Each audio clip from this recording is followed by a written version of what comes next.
Karena menurut gue ya Peter Parker itu ada Spider-Man dan Peter Parker itu adalah sosok superhero paling kelam sebenarnya kehidupannya. Benar. Lebih kelam lagi daripada Batman. Lebih kelam lagi dari siapapun yang mau kita compare ya. Dibimbing Tony Stark, dimodalin, bibinya cantik Spider-Man, anjing apaan nih? Malah kayak gini Spider-Man ini. Spider-Man startup ya. Iya, kok kayak gini banget gitu.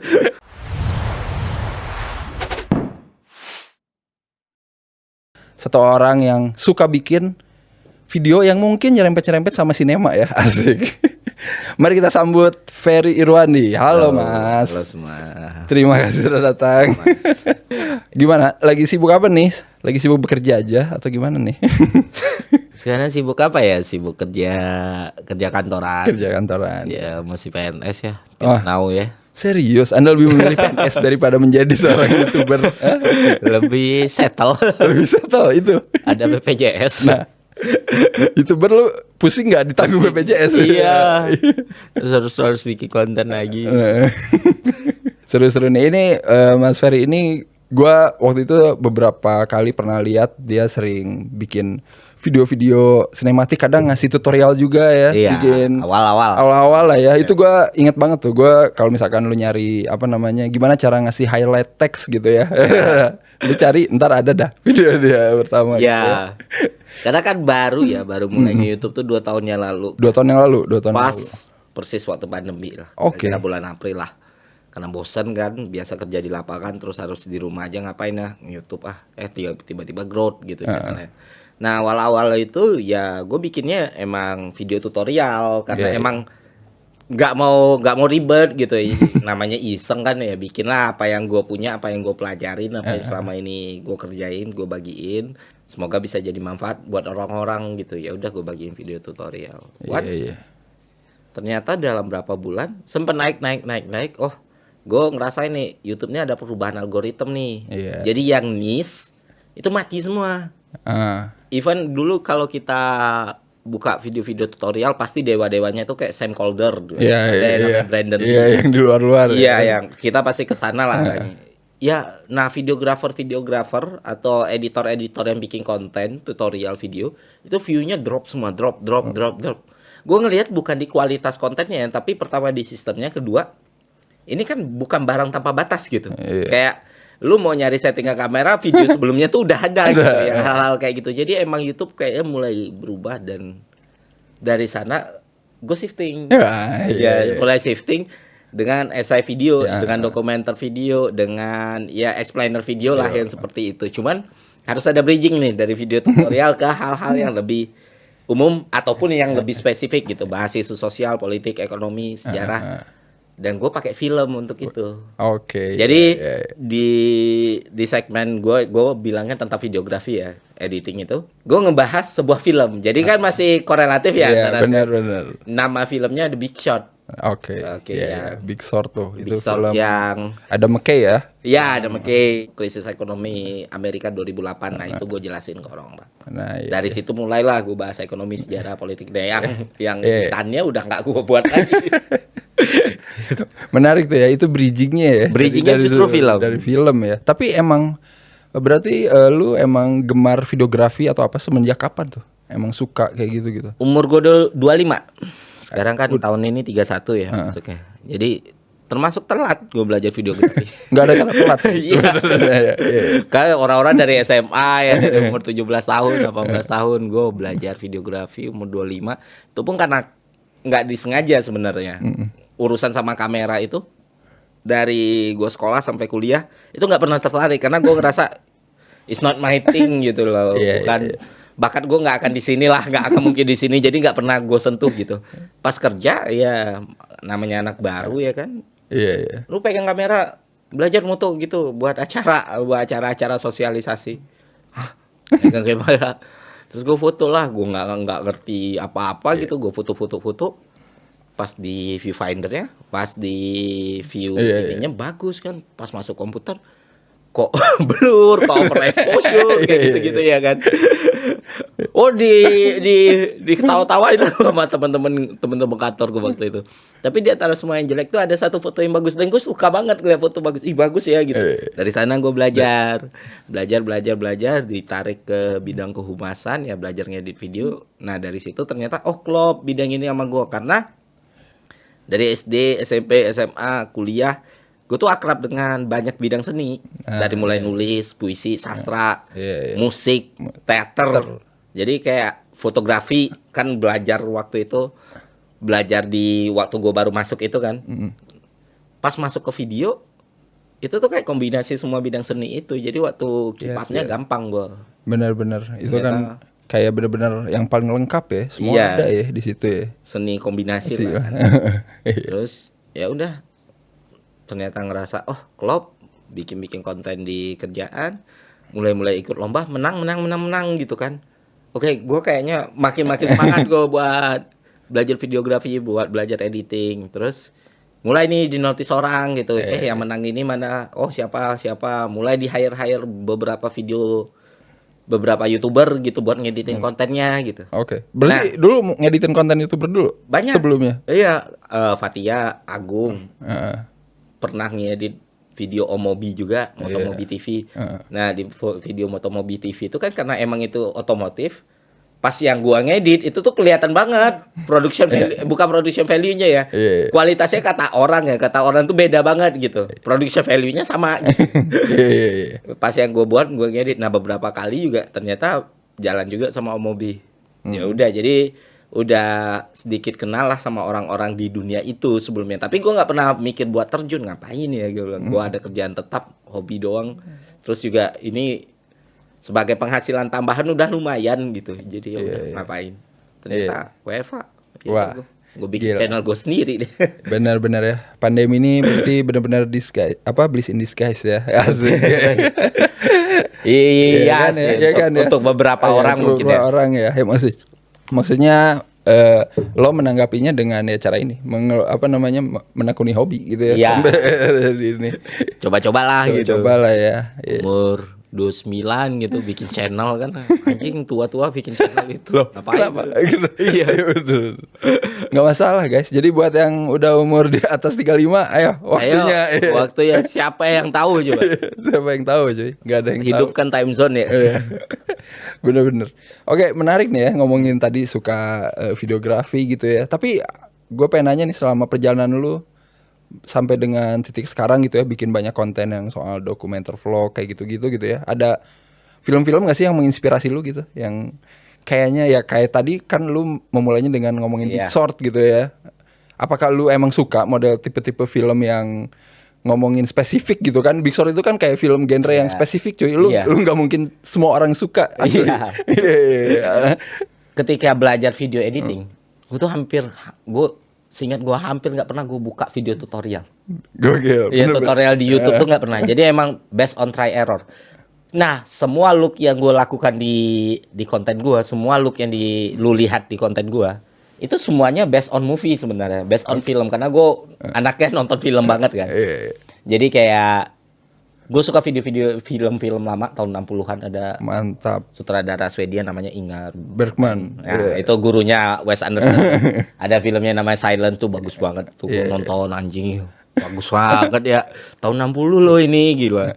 Terus dulu nonton Godfather kan kita esensi ceritanya gitu ya. Nah, terus ada momen yang mana gue bener-bener pelajarin gitu. Itu secara sinematografi underrated banget loh.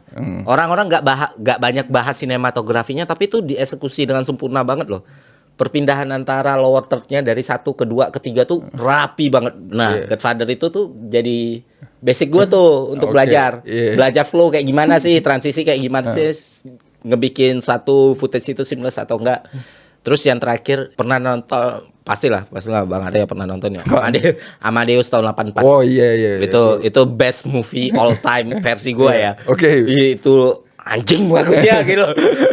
Kayak tiba-tiba di lighting ya, dia lagi bercerita, itu lightingnya fade terus in. Fate lagi si Frank Murray ya yang main. Yang jadi Salieri. Dan di setiap gestur yang dia buat itu ternyata ambience-nya juga ngikut gitu loh. Sound yang dia gunakan juga luar biasa. Kalau nggak salah 11 Oscar ya tahun 84 itu. Gokil sih. Itu sih. Jadi karena emang justru beberapa juga ya Wes Anderson ya biasa ya kayak gue belajar geometri, simetri dari film-film Anderson. Jadi ketika gue interest di bidang videografi, memulai belajar bidang videografi, gue nggak ngeliat video tutorial, tapi gue nonton semua movie. Dari Singing on the Rain, To Kill Mockingbird, terus ada film juga apa ya? 12 Angry Men. Nah, 12 Angry Men tuh anjing lu dalam satu scene dialog lu bisa bikin video hampir 2 jam dan orang nggak bosen gitu. Nah, itulah gue aplikasiin di channel YouTube gue sampai gue bikin film pendek dan alhamdulillah ya film pendek. Salah satu yang gue bikin terakhir kemarin itu judulnya Resepsi dan gue tuh nggak nyangka gitu. Oh, ternyata tanggapan orang sebagus itu. Ada si kritikus film di Twitter namanya siapa? Siapa nih? Taufik Rizal apa? Oh iya. Tari Solis. Di list best movie, best short film 2022. Padahal kan gue bukan orang film ya. Jadi kayak di antara list itu gue ngeliat banyak sutradara indie yang kita well known lah ya. Anjing ada film gue ada kebanggaan sendiri. Walaupun view-nya sebenarnya karena emang makin kesini orang kenalnya gue sebagai seorang yang bikin SI video, bikin dokumenter. Jadi view-nya sebenarnya nggak tinggi, tapi ngelihat itu tuh seneng gitu loh. Kayak salah satu kebahagiaan gue 2021 lah. Masuk gue di list itu. Mantap. Itu sih. Taris, tolong Taris kalau nonton ya. Nih, ada salam dari Ferry. Iya Bang Tari. Dan bener ya dia tipe yang ngulik tuh emang bener-bener bagus gitu kayak ngasih listnya. Dan dari list itu gue nonton, bagus-bagus film orang gitu. Rajin dia, emang dia rajanya listicle. Seru-seru, menarik banget ya. Berarti lu bener-bener influence lu terpapar sinema-sinema klasik ya, rata-rata ya. Iya. Lu lebih suka framing-framing yang indah ya berarti ya. Karena ini film-film lama itu kan dibuat dengan keterbatasan teknologi ya. Berarti mereka untuk menciptakan scene yang bagus, frame yang bagus, mereka harus berpikir kan, harus kreatif gitu, memanfaatkan semua keterbatasan tadi dan works gitu. Makanya gue malah jarang jadiin film-film baru sebagai referensi gue untuk buat sesuatu karena gue nggak di bidang itu. Gue bukan tipe YouTuber, gue ngatain diri gue YouTuber, tipe content creator yang emang bergantung sama visual effect kan, bukan tipe orang yang suka bikin 3D, lampu segala macam, main green screen, not at all. Jadi ya gue cocok untuk ya Inggar, film-film Inggar lah misalnya gitu, kayak dia pernah naruh kaca gitu, itu tuh equipnya sederhana banget, tapi dia naruh kaca, terus dia bikin dialog di mana yang satu cewek di kaca itu, satu lagi pelayan di sana gitu kan. Anjing, kepikiran ya gitu. Bisa gitu ya blockingnya gitu ya. Bisa kayak gitu. Seru juga ya, gila ini ngelihat apa namanya referensinya ya untuk membuat satu konten gitu ya. Karena emang inspirasi mah datang dari mana aja ya. Iya, gitu dari mana. Tapi kalau ngelihat Ferry emang kental banget sih. Oh ini nonton film banget cuy anaknya. Oh enggak lah, sedikit-sedikit dong. Oh sedikit. Tapi ngomongin apa namanya ya film-film, oke lah. Kalau yang modern-modern, menurut lu apa yang lu suka gitu sekarang gitu? Apakah lu masih terbuka gitu untuk ngikutin yang sekarang baru-baru ini gitu? Menurut lu ada nggak yang nempel gitu? Apa gitu? Yang paling nempel ya? Watchmen. Oke. Setuju sih, gue suka juga sih. Itu bagus banget loh, underrated banget loh, sumpah anjing. Mereka milih Bob Dylan loh, gila loh. Masuk itu lama gak sih? Itu masuk zaman sekarang lah ya. Tapi emang itu kayak sebenarnya film yang memulai superhero ensemble gitu ya. Sebenarnya itu duluan sebenarnya. Itu tuh kayak masterpiece-nya si ini Zack Snyder ya. Kayak Zack Snyder tuh belum diganggu sama sekali membuat itu. Sayangnya beberapa rating dia tuh rendah karena orang menilai versi bioskopnya kan. Akhirnya keluar yang komplit. Sama sih, gue suka banget sih itu. Lu nonton yang director's cut-nya juga kan berarti ya. Iya yang gitu. Wow. Dan gue kan penikmat komik ya, komik banget. Dan memang versi Snyder dengan itu masuknya Watchmen tuh graphic novel. Versi graphic novelnya ada perbedaan gitu. Iya, benar-benar. Tapi alurnya tetap sama dan perbedaannya tuh malah ngasih variasi gitu. Misalnya kayak ending terakhir itu kan Rorschach itu sebenarnya matinya sendiri. Benar-benar. Tanpa si all ini kan, cuman pas dibuat kayak gitu lebih jadi lebih emosi ya, lebih emosional sih. Dan aktingnya pada bagus semua sih kayak Wow, luar biasa Iya. sih. Lu, Kalau lu sebelumnya baca bukunya dulu baru nonton filmnya atau enggak, filmnya dulu penasaran graphic novelnya Iya, sebagus iya. apa sih? Sama-sama, gue juga Iya. kayak gitu. Gue nonton filmnya dulu, saking anjir bagus ya gitu. Kok bisa sih, Kok ya? bisa gitu. Terus gue nyari si graphic novelnya. Pas gue baca emang edan sih gitu. Walaupun beda, tetap gue suka juga sih. Si Snyder itu nambah unsur elemen cerita yang baru, yang anak yang baca komik itu Ya, kan dibikin ya. cerita baru itu. Jadi dalam cerita film baru. lu ada mendapat film lagi. film lagi gitu. Iya, iya. Yang sebelum dinuklir terus ya adegan si apa ya si komedian nembak gitu kan, si nembak yang wanita hamil itu. Dia malah marah ke dokter Manhattan ya kan. Kemanusiaan lu mana gitu. Seharusnya lu bisa ubah pistol ini jadi vas bunga tapi gak lu lakuin. Sakit lu. Anjing lu yang bunuh orang kayak gue bilang. Bangsat.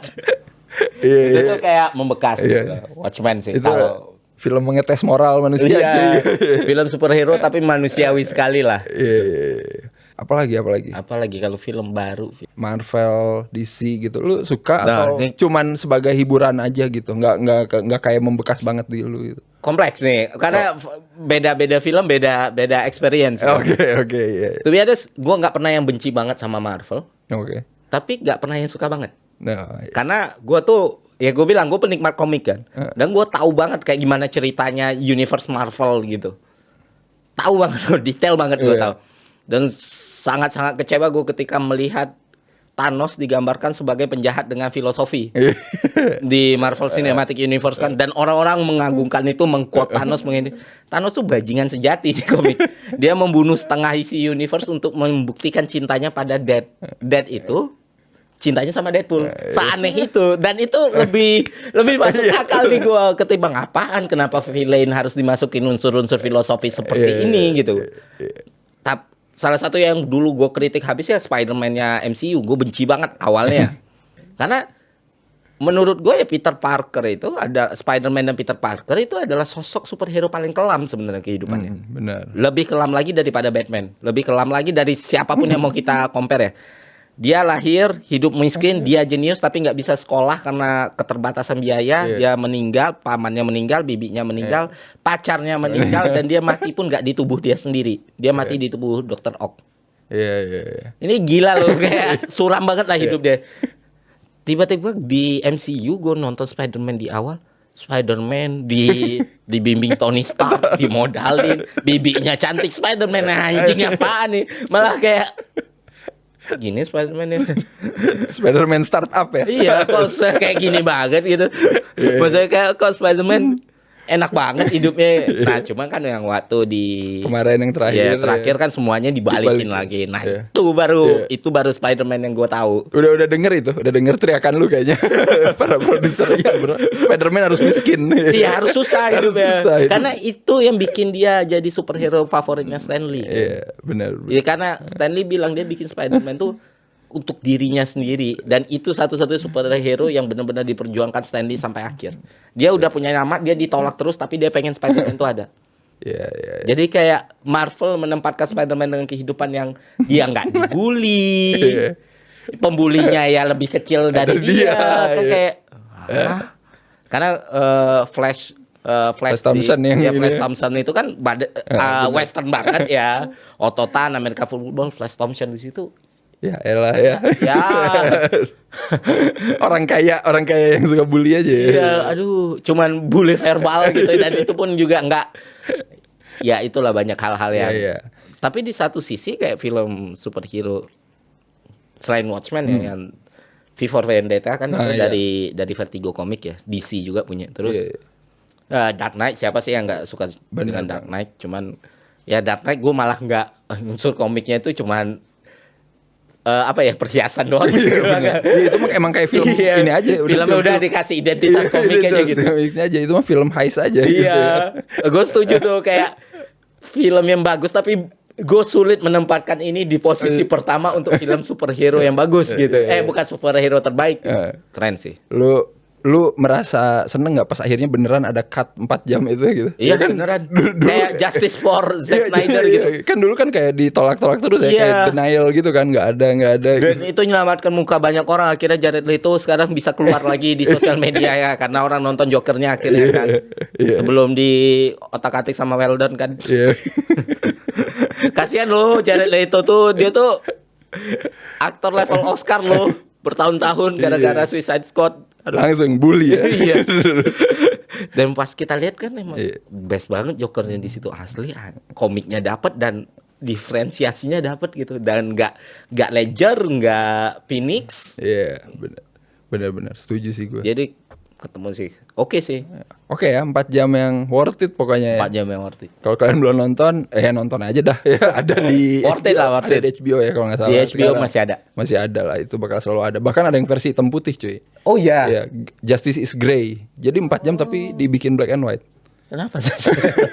Udahlah rasio nih bikin 4:3 kan gitu ya.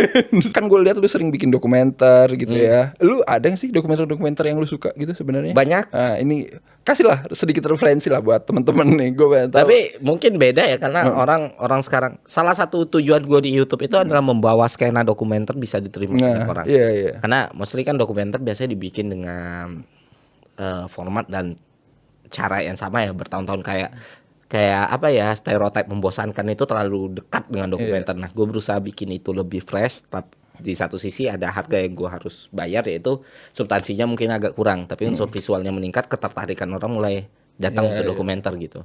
Dan ternyata di Netflix itu kan juga dikembangin. Iya, lumayan banyak tuh ya. Iya, yang dan baru-baru. bagus-bagus banget kan. Kayak ada apa, Tinder Swindler. Oh ya, Tinder Swindler. Iya, Ya. Swindler. Ya, Swindler, itu. iya. Terus yang kasus Boeing ini. Iya. Kemarin. Sebelumnya tuh gue nonton dokumenter tuh kayak Sena. Oke. Sena itu Ayrton Senna, tentang ceritanya Ayrton Senna itu bagus banget, dan Iya. Pembalap itu kan. Iya, susunannya tuh bener-bener real gitu loh. Keren ya, maksudnya rapi gitu. Kayak lu nggak nonton dokumenter ya? Iya. Nonton film. Kayak dulu nonton runutan yang emang bener-bener on script gitu. Jagal sih. Oh, gila. Karena itu bagus banget, maksudnya cara Cara penceritanya. ceritanya ya. Gue nggak bilang substansinya ya, tapi jagal itu cara dia menceritakan, treatment dia itu tuh kontroversi. Iya benar. Dan cara dia ngegarap bagaimana, pas gue tahu bagaimana cara dia bikin orang-orang itu cerita, kan dia bikin film mock-up film. Iya, Mock-up film. gimana dulunya? Iya.